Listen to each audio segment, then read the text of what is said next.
नमस्कार, news one India देख रहे हैं आप और आपके साथ मैं हूं अंशिका पाठक। बुलेटिन की शुरुआत करेंगे सबसे बड़ी और अहम खबर के साथ। प्रधानमंत्री नरेंद्र मोदी का आज जन्मदिन है। 71 साल के हुए देश के प्रधानमंत्री, देश विदेश के राजनेता उन्हें शुभकामनाएं दे रहे हैं। राष्ट्रपति कोविंद ने भी उन्हें बधाई दी है और शुभकामनाएं दी हैं। सीएम योगी ने भी जन्मदिन की बधाई दी। प्रभु श्री राम आपको लंबी उम्र दे, ये मुख्यमंत्री योगी आदित्यनाथ ने कहा है। प्रधानमंत्री के लिए देश के तमाम जगहों पर मनाया जा रहा है पीएम मोदी का जन्मदिन। वाराणसी में लोगों ने दिए जलाए हैं और लड्डू बांटे हैं। वाराणसी प्रधानमंत्री का संसदीय क्षेत्र है। वाराणसी में लोगों का बहुत ज्यादा प्यार मिलता है प्रधानमंत्री नरेंद्र मोदी को, और आज क्योंकि उनका जन्मदिन है तो ये और भी ज्यादा खास हो जाता है। प्रधानमंत्री नरेंद्र मोदी का जो जन्मदिन है उसको वाराणसी में बेहद ही अलग अंदाज में मनाया जा रहा है। दीप जलाए जा रहे हैं, लड्डू बांटे जा रहे हैं, नाच गाना, ये तमाम चीजें वाराणसी में। तो देश विदेश के राजनेता भी शुभकामनाएं दे रहे हैं क्योंकि प्रधानमंत्री के अच्छे संबंध हैं विदेश के नेताओं से। चाहे कोई भी देश हो, वहां के प्रधानमंत्री से लेकर राष्ट्रपति तक हर किसी से अच्छी बातचीत है पीएम मोदी की। और आज का जो दिन है वो खास है, और इस खास दिन प्रधानमंत्री को विदेशों से मैसेजेस आ रहे हैं। उन्हें ट्वीट कर कुछ लोग बधाई दे रहे हैं, तो उन्हें कोई मैसेज कर बधाई दे रहा है, तो कोई पत्र लिखकर, तो कोई अपने ही इलाके में जश्न मनाते हुए उन्हें बधाई दे रहा है।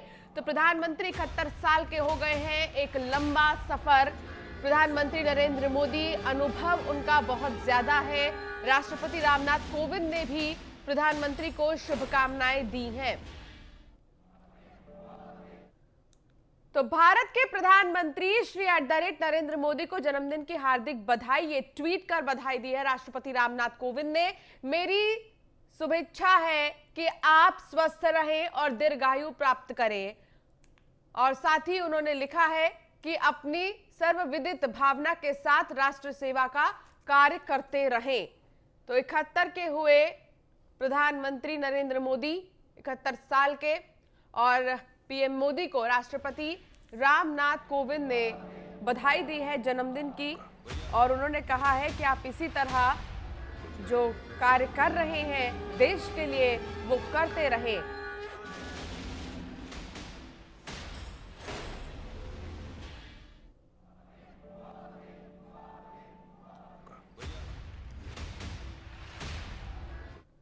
तो मुख्यमंत्री योगी आदित्यनाथ ने भी प्रधानमंत्री नरेंद्र मोदी को ट्वीट कर बधाई दी है जन्मदिन की। उन्होंने क्या लिखा है अपने ट्वीट में, ये आपको दिखाते हैं।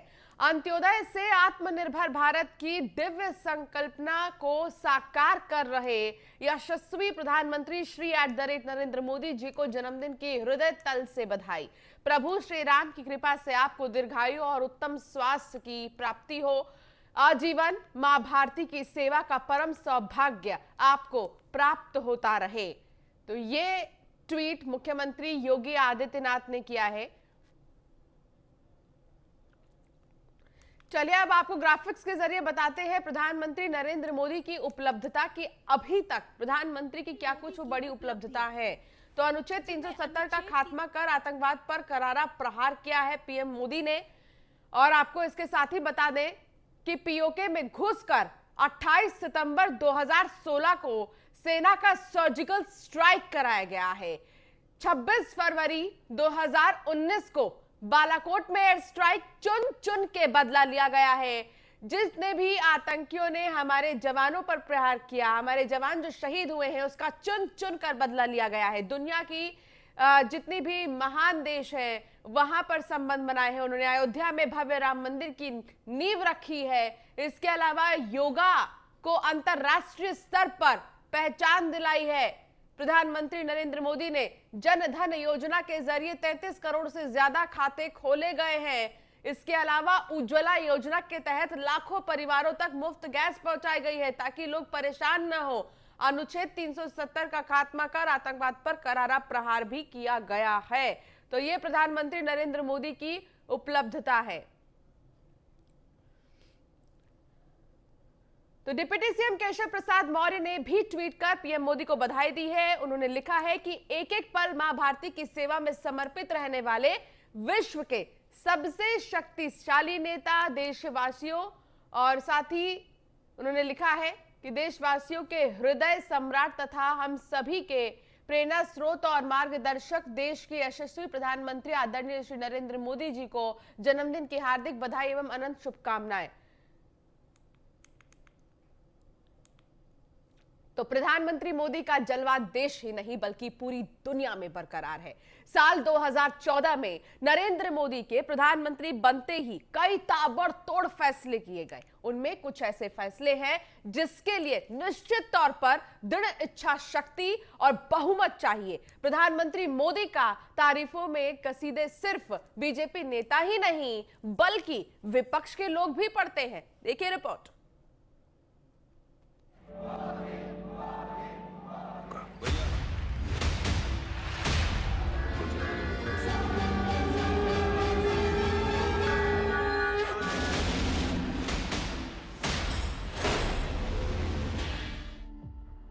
2014 के बाद से प्रधानमंत्री मोदी महज एक नाम नहीं, एक ऐसी शख्सियत है जिनका डंका पूरी दुनिया में बज रहा है।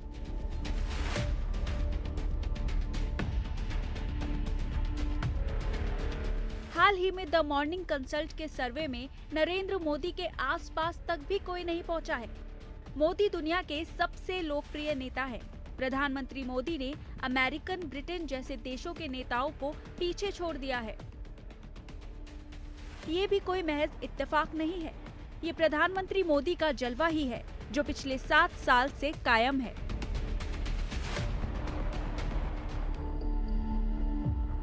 प्रधानमंत्री मोदी के नाम पर भारतीय जनता पार्टी ने कई चुनावों में बम्पर जीत हासिल की है। जीत ऐसी कि विरोधी भी प्रधानमंत्री मोदी के कायल हो गए। विरोधी नेता भी प्रधानमंत्री मोदी के काम के तरीके का पुलिंदा बांधने लगे।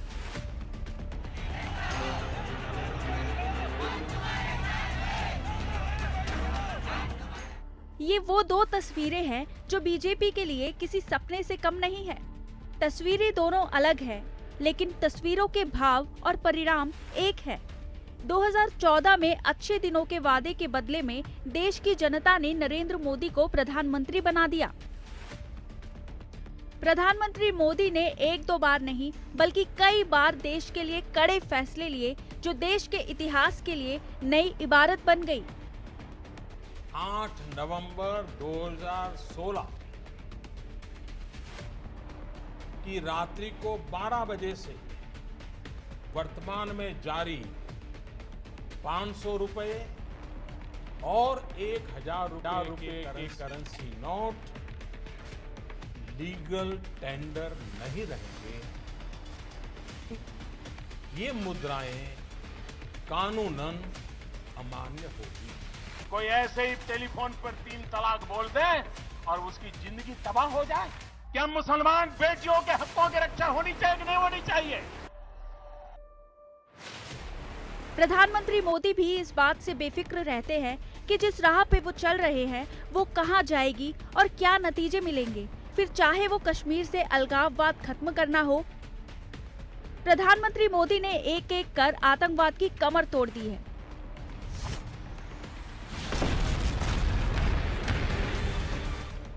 केंद्र में दूसरी बार सरकार बनने के बाद मोदी सरकार ने एक के बाद एक ताबड़तोड़ फैसले लिए हैं। प्रधानमंत्री मोदी की उपलब्धियां, जिनमें अनुच्छेद 370 का खात्मा कर आतंकवाद पर करारा प्रहार किया। पीओके में घुसकर पाकिस्तान भारतीय फौज ने 28 सितंबर 2016 को सर्जिकल स्ट्राइक की। पीओके में 26 फरवरी 2019 को बालाकोट एयर स्ट्राइक कर भारतीय सेना ने आतंकवाद की कमर तोड़ दी। प्रधानमंत्री मोदी की अगुवाई में विदेशों से भारत के रिश्ते मजबूत हुए। प्रधानमंत्री मोदी के ही कार्यकाल में अयोध्या में राम मंदिर की नींव रखी गई। पीएम मोदी ने योगा को अंतर्राष्ट्रीय स्तर पर पहुंचाया। प्रधानमंत्री जन धन योजना के जरिए 33 करोड़ से ज्यादा खाते खोले गए। प्रधानमंत्री उज्ज्वला योजना के तहत लाखों परिवारों तक गैस पहुंचाई गई। ये प्रधानमंत्री मोदी के वो बड़े फैसले हैं जिसके लिए निश्चित तौर पर दृढ़ इच्छा शक्ति चाहिए। नरेंद्र मोदी ने अपने 7 साल के कार्यकाल में देश ही नहीं बल्कि पूरी दुनिया को बता दिया है कि इच्छा शक्ति वाली सरकार अपने फैसलों से कैसे राजनीति की दशा दिशा बदल सकती है। मोदी सरकार की उपलब्धियों पर गौर करें तो देश ही नहीं बल्कि दुनिया भर में भारत का सम्मान बढ़ा है। देश हित में लिए गए ऐतिहासिक फैसलों से बदलाव आए हैं, जिन्होंने भारत की विकास और इतिहास में एक नया पन्ना जुड़ गया है। तो जहां देश और दुनिया से प्रधानमंत्री नरेंद्र मोदी को बधाइयां मिल रही हैं जन्मदिन को लेकर, वहीं आपको हम बता रहे थे कि उनकी उपलब्धता क्या कुछ है। न्यूज़ वन इंडिया के पूरे परिवार की तरफ से प्रधानमंत्री नरेंद्र मोदी को जन्मदिन की ढेर सारी शुभकामनाएं। हमारे संवाददाता भी अलग अलग जगह से जुड़े हैं। अश्विनी द्विवेदी हमारे संवाददाता लखनऊ से जुड़े हैं, आकाश यादव हमारे संवाददाता वाराणसी से जुड़े हैं। अश्विनी, आज प्रधानमंत्री के जन्मदिन के मौके पर लखनऊ में कैसा माहौल है? बिल्कुल, अगर प्रधानमंत्री के जन्मदिन की बात करें तो 71वां जन्मदिन आज उनका है। इसको लेकर के भारतीय जनता पार्टी का जो दफ्तर है बाकायदा उस पर सजाया जा रहा है। वहां पर जो कार्यक्रम होने हैं, कुछ छोटे कार्यक्रम होंगे क्योंकि कोविड का भी प्रोटोकॉल जारी है, जिसके चलते कोई बड़ा कार्यक्रम आयोजित नहीं किया जाएगा, लेकिन छोटे छोटे कार्यक्रम होंगे जो अलग अलग जगहों पर होंगे। समर्पण अभियान शुरू होगा आज से ही, जो अगले 7 अक्टूबर तक चलेगा पूरे प्रदेश में, जिसमें जो कार्यकर्ता हैं वो जो है जनता के बीच जाएंगे, वहां पर उपलब्धियां बताएंगे कि मोदी सरकार ने कौन मोदी जब से प्रधानमंत्री बने उन्होंने देश में क्या क्या बड़े कार्यक्रम काम किए हैं, चाहे वो 3 तलाक हो, धारा 370 हो, चाहे वो बालाकोट में स्ट्राइक हो, चाहे पाकिस्तान को पीछे हटने को मजबूर करना हो, चाहे चाइना को पीछे हटने को मजबूर करना हो। इसका तो तमाम एक लंबी लिस्ट है जिसको लेकर के कार्यकर्ता जाएंगे। वहीं उत्तर प्रदेश में चुनाव होना है, उत्तर प्रदेश 2022 चुनाव, उसको लेकर के भी रणनीति तैयार करेंगे कार्यकर्ता। जाकर के उत्तर प्रदेश की जो रीति रही है सरकार की, उसके बारे में बताएंगे कि क्या बेहतर सुविधाएं उत्तर प्रदेश सरकार ने केंद्र सरकार के सहयोग से की और अपने दम पर की। निश्चित तौर पर इसको लेकर के समर्पण अभियान का शुभारंभ आज होगा और प्रदेश भर में यह अभियान चलेगा, जिसमें विधायक है, मंत्री हैं, सबको जिम्मेदारी दी गई है कि अपने अपने क्षेत्र में जाएंगे। जो प्रभारी मंत्री हैं जिलों के, वो अपने जिलों में रहेंगे, वहां पर जाकर के छोटी छोटी जनसभाएं करेंगी। सबसे बड़ी महत्वपूर्ण बात है, छोटी छोटी जनसभाएं करेंगी, कोई बड़ी जनसभा नहीं होगी। एक और कोविड प्रोटोकॉल का पालन करना है और साथ ही साथ निचले स्तर पर जो जनता है, कार्यकर्ता है, उनसे मुलाकात मंत्रियों करनी है, विधायकों करनी है, क्योंकि वही मजबूत कड़ी है। बूथ जीतो अभियान जो चल रहा है भाजपा का, बूथ को मजबूत करो अभियान चल रहा है, वो वहीं से मजबूत होना है। और जो कहीं ना कहीं जो अन्य राजनीतिक पार्टियां उनके लिए सरदर्द बनी हुई, निश्चित तौर पर आज से इस अभियान की शुरुआत होगी प्रधानमंत्री के जन्मदिन पर। उसको लेकर के तैयारियां भी हो चुकी हैं। तमाम जो नेता हैं, तमाम जो वरिष्ठ नेता हैं, पदाधिकारी हैं, उनको जिम्मेदारी तय कर दी गई। आज से ये कार्यक्रम शुरू होगा। जी चलिए ठीक है अश्विनी, हमारे साथ क्योंकि आकाश भी जुड़े हैं, उनसे भी एक सवाल लेते हैं। आकाश, वाराणसी तो प्रधानमंत्री का संसदीय क्षेत्र है और उन्हें अत्यंत प्यार वाराणसी से मिलता है और बहुत ज्यादा लोग उन्हें मानते भी हैं वाराणसी में। और आज अगर वाराणसी के बेटे का जन्मदिन है तो ऐसे में आज कैसी तैयारियां हैं वाराणसी में? देखिए, बनारस में पीएम मोदी के यहाँ ये बनारस के सांसद का जन्मदिन है। यही वजह है कि पूरा बनारस दुल्हन की तरह सजाया गया है और हर जगह भाजपा के झंडे। ऐसा लगता है कि पूरा त्योहार है कोई बनारस में। मैं घाट पे मौजूद हूँ। यहाँ घाट पे भी 9 बजे स्वतंत्र देव सिंह आएंगे, जो भाजपा का प्रदेश अध्यक्ष है, और मां गंगा को 71 मीटर का चुनरी अर्पण करेंगे। क्योंकि 2014 में जब प्रधानमंत्री नरेंद्र मोदी वाराणसी आए थे, उन्होंने कहा था मैं ना यहाँ आया हूँ ना मुझे बुलाया है, मुझे माँ गंगा ने बुलाया है। तो यही वजह है कि 71 मीटर का चुनरी, उसके साथ साथ आयोजन का नाम भी 71 रखा गया, क्योंकि चुनरी के साथ साथ 71 किलो लड्डू, उसके साथ साथ 71,000 दिए ये पूरे बनारस में जलाए जाएंगे। भाजपा की तरफ से अपील किया गया है कि पूरे काशीवासी शाम को एक एक दिए जलाए। हमारे साथ कुछ लोग भी हैं, आप देख सकते हैं कि घाटों पे सजाया जा रहा है। हालांकि बारिश है इसलिए थोड़ा सा देर हुई। अभी हम बात कर लेते हैं। आज पीएम मोदी का जन्मदिन है, क्या कहेंगे और क्या तैयारी है आप लोग? हम लोगों का तैयारी, आज हम लोग भारत माता मंदिर पर 71,000 दिया जलाकर माननीय प्रधानमंत्री जी का जन्मदिन मनाया जाएगा। वहां सभी नागरिक और कार्यकर्ता।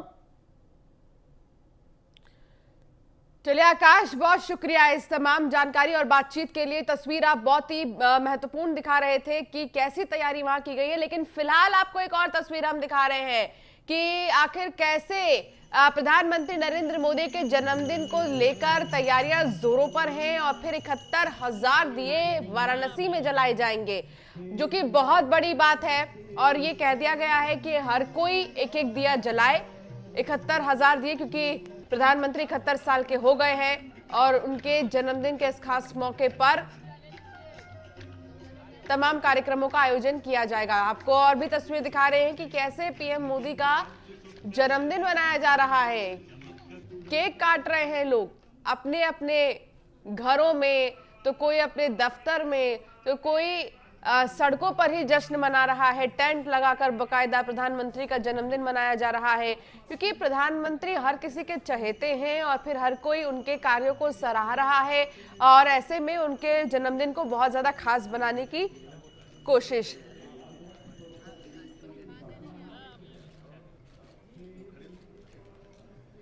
तो लगातार तस्वीर आपको हम दिखा रहे हैं प्रधानमंत्री के जन्मदिन को लेकर। हमारे संवाददाता अलग अलग जगह से लगातार जुड़े थे, उनका बहुत शुक्रिया। अश्विनी आपका बहुत शुक्रिया हमारे साथ जुड़ने के लिए, और आकाश आपका भी बहुत शुक्रिया। तो वहीं पश्चिम बंगाल की अगर हम बात करें तो पश्चिम बंगाल के राज्यपाल जगदीप धनखड़ ने भी पीएम मोदी को बधाई दी है। उन्होंने भी उन्हें कहा है कि जन्मदिन की ढेरों बधाई, और साथ ही आपको बता दें कि उन्होंने पीएम मोदी के लिए प्रार्थना की है कि वो आजीवन इसी तरह कार्य करते रहें और आगे बढ़ते रहें। तो पश्चिम बंगाल के राज्यपाल जगदीप धनखड़ ने पीएम नरेंद्र मोदी के 71वें जन्मदिन के अवसर पर कोलकाता के राजभवन में पौधे लगाए और इस मौके पर पीएम को बधाई देते हुए कहा कि जलवायु परिवर्तन दुनिया के सामने सबसे बड़ी चुनौती है और सभी को पेड़ लगाने चाहिए। तो पौधारोपण किया है जगदीप धनखड़ ने।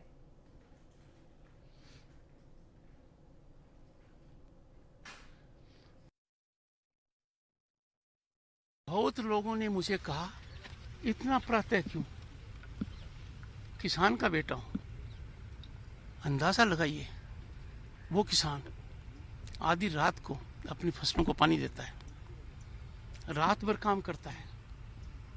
कई इलाकों में देश में बिजली किसान को रात्रि को दी जाती है, और प्रातः काम शुरू किया हुआ हमेशा सार्थक होता है। नमस्कार सर नॉर्थ बंगाल में बच्चों को जो अभी हालात है उसको, और जो वायलेंस है उसको लेकर क्या कहना चाहेंगे? राजनीतिक विषय पर टिप्पणी करना राज्यपाल के लिए ठीक नहीं है। बहुत तो आज से बीजेपी करेगी समर्पण अभियान की शुरुआत। घर घर जाकर बीजेपी कार्यकर्ता सेवा करेंगे। प्रदेश में चुनावी माहौल बनाने की पूरी कोशिश होगी। पीएम के जन्मदिन पर कार्यक्रम का आयोजन किया जाएगा। प्रधानमंत्री नरेंद्र मोदी के जन्म दिवस पर भाजपा शुक्रवार से ही, यानी कि आज से ही सेवा और समर्पण अभियान की शुरुआत करेगी। इसके तहत भाजपा का चिकित्सा प्रकोष्ठ 17 से 20 सितंबर तक स्वास्थ्य परीक्षण शिविर का आयोजन करेगा। युवा मोर्चा के कार्यकर्ता रक्तदान शिविर, जबकि अनुसूचित मोर्चा के कार्यकर्ता गरीब बस्तियों में फल और जरूरी सामानों का वितरण करेंगे। पिछड़ा वर्ग के कार्यकर्ता अनाथालय और वृद्धाश्रम में जाकर फल वितरण और अन्य सेवा कार्य करेंगे। सेवा एवं समर्पण अभियान के अंतर्गत किसान मोर्चा द्वारा किसान सम्मान दिवस का आयोजन करते हुए 71 किसानों और 71 जवानों को सम्मानित किया जाएगा। महिला मोर्चा कोरोना काल में सेवा कार्य करने वाली 71 महिलाओं को सम्मानित करेगी। तो देखिए, बहुत भव्य कार्यक्रम का आयोजन किया जा रहा है और अभियान की जो शुरुआत की गई है, सेवा एवं समर्पण की जो शुरुआत की गई है प्रधानमंत्री नरेंद्र मोदी के जन्मदिन के मौके पर, उसका भी एक खास उद्देश्य है और इसके जरिए भी एक संदेश पहुंचाने की कोशिश है भारतीय जनता पार्टी की तरफ से। तो पीएम के जन्मदिन पर कार्यक्रम का आयोजन किया जा रहा है। अलग अलग वर्ग के लोगों की मदद की जाएगी अलग अलग जगहों पर, और कोशिश की जाएगी कि ज्यादा से ज्यादा लोगों की मदद की जाए। प्रदेश में चुनावी माहौल बनाने की पूरी कोशिश होगी।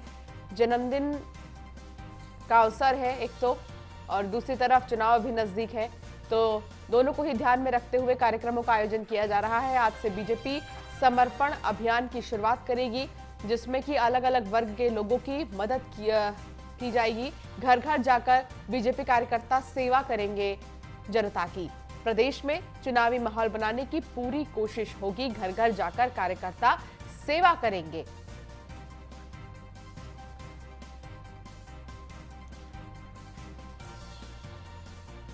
तो 71 साल के हो गए हैं पीएम मोदी, और उन्हें हर जगह से बधाइयां मिल रही हैं, अलग अलग जगहों से, देश विदेश से। इस खास मौके पर, इस खास दिन पीएम मोदी के जन्मदिन को और भी ज्यादा खास बनाने की कोशिश एक अभियान की शुरुआत से होगी और इस अभियान का नाम है सेवा और समर्पण। तो समर्पण अभियान की शुरुआत आज से ही बीजेपी कर रही है। घर घर जाकर कार्यकर्ताओं का ये मकसद होगा कि ज्यादा से ज्यादा लोगों की मदद की जाए। वो राशन देंगे, तो इसके अलावा जो भी जरूरत के सामान है वो वितरित किए जाएंगे भारतीय जनता पार्टी के कार्यकर्ताओं की तरफ से जनता को।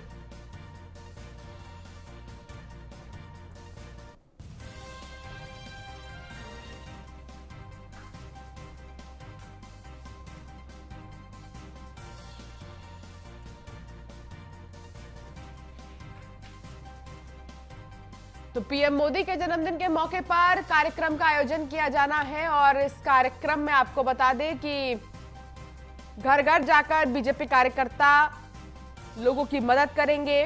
पीएम मोदी के जन्मदिन पर शुरू होगा सेवा और समर्पण अभियान। तो आज से ही इसकी शुरुआत है।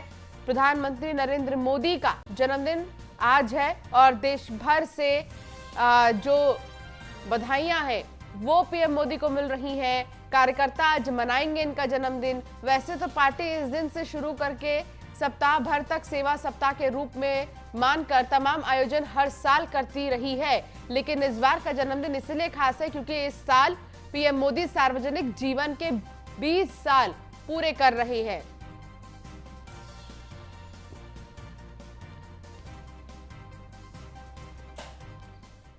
और लगातार इस पर हम आपको अपडेट देते रहेंगे, लेकिन इस बीच एक बड़ी खबर सामने आ रही है मुंबई से। मुंबई के बांद्रा कुर्ला कॉम्प्लेक्स इलाके में निर्माणाधीन पुल का एक भाग गिर गया है। इस हादसे में 13 मजदूरों के घायल होने की खबर है। हादसा रात करीब 4:30 बजे हुआ है। घायल मजदूरों को बीएन देसाई अस्पताल में इलाज के लिए एडमिट करवा चुके हैं। हादसा कैसे हुआ, फिलहाल इसकी जांच की जा रही है। खबर के मुताबिक यह हादसा शुक्रवार सुबह करीब 4:30 पर हुआ है, जिसमें 13 मजदूर जख्मी हो गए हैं। हालांकि उसमें किसी की जान नहीं गई है। बता दें कि मुंबई के बांद्रा कुर्ला कॉम्प्लेक्स में फ्लाईओवर बन रहा था, जिसका एक हिस्सा गिरने से यह हादसा हो गया है। अब सवाल यह है कि जब कंस्ट्रक्शन का काम चल रहा था तो क्या इस पर नजर नहीं थी किसी की? हालांकि अब इसको लेकर जांच लगातार जारी है कि आखिर गिरा कैसे ये। यहाँ पे बीकेसी और सीएलआर रोड को कनेक्ट करने वाले जो ब्रिज है वो 60 मीटर लॉन्ग एलिवेटेड ये ब्रिज था। इस पे काम चल रहा था और उसका वेट टेस्टिंग चल रहा था। उसमें रात को अराउंड 4:30 बजे के आसपास ये ब्रिज कोलैप्स हुआ है। फॉर्चुनेटली कोई भी लेबर्स का या किसी का सीरियस इंजरी या डेथ नहीं हुआ है। टोटल 24 लेबर्स काम कर रहे थे, 2 इंजीनियर्स और 2 सुपरवाइजर्स इसके ऊपर काम कर रहे थे एंड फॉर्चुनेटली सब सेफ है एंड 13 लोग they have sustained minor injuries, बाकी सब सेफ है। यहाँ पे फायर ब्रिगेड है and concerned contractors, officers, supervisors सब यहाँ पे स्पॉट पे है। रेस्क्यू ऑपरेशन चालू है। नीचे और कोई फंसा हुआ है ऐसा कोई संभावना नहीं है। फॉर्चुनेटली सब सेफ है, ये अभी तक का इंफॉर्मेशन। तो देखा आपने क्या कुछ कहना था पुलिस प्रशासन का। अभी इस पूरे मामले को लेकर जांच की जा रही है। फिलहाल इस बुलेटिन में इतना ही। आप बने रहिए न्यूज़ 1 इंडिया के साथ। नमस्कार।